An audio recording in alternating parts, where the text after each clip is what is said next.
റെഗുലറായിട്ട് നമ്മൾ ഇൻസ്റ്റാഗ്രാമിൽ കണ്ടുകൊണ്ടിരിക്കുന്ന സാധനമാണ് ക്യാൻഡം ഫയറിന് പോവാം. അതൊരു ടൂർ പാക്കേജ് പോലെയാണല്ലോ.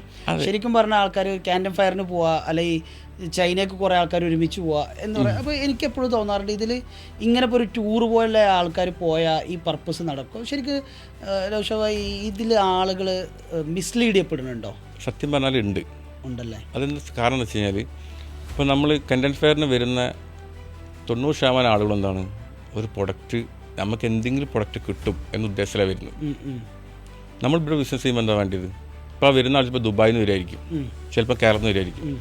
ഇന്ത്യൻ മാർക്കറ്റുകളിലെ ക്വാളിറ്റി വേറെയാണ്, യൂറോപ്യൻ ക്വാളിറ്റി വേറെയാണ്. നമുക്കൊരു പ്രൊഡക്റ്റ് എന്ത് ചെയ്യും, 10 രൂപക്ക് ഉണ്ടാക്കി തരും. അതേ പ്രൊഡക്റ്റ് 100 രൂപക്ക് ഉണ്ടാക്കി തരും. അതേ പ്രൊഡക്റ്റ് 10,000 രൂപക്ക് ഉണ്ടാക്കി തരും. അപ്പോൾ നമുക്ക് ഏത് മാർക്കറ്റിക്ക് ഏത് തരം ക്വാളിറ്റിയാണോ വേണ്ടതാണ് നമുക്ക് വേണ്ടത്. അതൊന്നും നമുക്ക് എന്ത് ചെയ്യില്ല, ഒരു ഫെയറിന് പോയാൽ ഐഡന്റിഫൈ ചെയ്യാൻ പറ്റൂല. പിന്നെ ഫെയറിന് വരാം എങ്ങനെയാ വെച്ച് കഴിഞ്ഞാൽ അവരെ പ്രൊഡക്റ്റ് എന്ത് ചെയ്യും, ഐഡൻറ്റിഫൈ ചെയ്ത് അതേത് ഫേസിലാണ് നോക്കിയിട്ട് അവിടെ സ്പെൻഡ് ചെയ്യണം സമയം. മറ്റൊന്ന് പറഞ്ഞാൽ നേരെ വന്ന് ഫെയറിൽ നിന്നിട്ട് അങ്ങനെ അങ്ങോട്ടും ഇങ്ങോട്ടൊക്കെ നടക്കും, ഒരു പ്രൊഡക്റ്റും ഉണ്ടാവില്ല.